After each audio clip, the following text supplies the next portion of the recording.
Iran remains the biggest backer of President Assad's fight against 3 years of rebellion, as efforts to reach a political settlement have failed.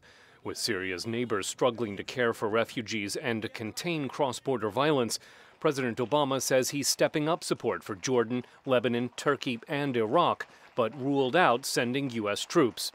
As president, I made a decision that we should not put American troops into the middle of this increasingly sectarian war. And I believe that is the right decision.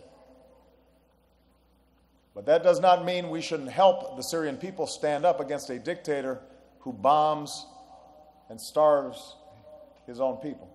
Some say the ongoing talks with Iran on an international nuclear accord may help lessen Tehran's support for the government in Damascus.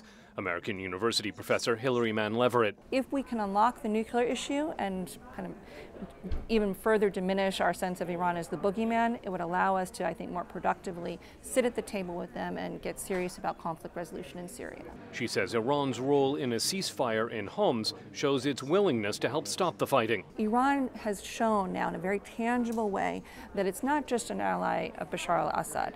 It is a player that can bring stability, that can talk to all of the parties, including deeply anti-Shiite rebel parties, and it can be a positive player. Iranian President Hassan Rouhani says nuclear talks are at a tough juncture, but he believes they can produce an agreement beneficial for both sides. But even if a nuclear deal is reached with Iran, there would be little impact on Syria, says former U.S. Ambassador Adam Airley. I don't think it would change Iranian behavior in Syria for one very simple reason. You know, questions of national security are the most fundamental to any country.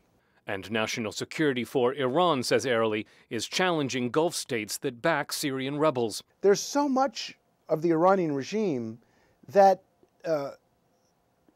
that feeds off of or that uses the international system and its fight against the international system as a way to legitimize its rule.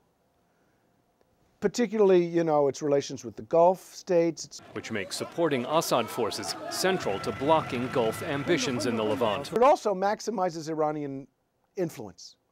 So why would they voluntarily give that up? And oh, by the way, if they did, you know, withdraw support for al-Assad, they would be handing a victory to their opponents. Again, why? President Assad's assured of being re-elected in voting next week in areas he controls.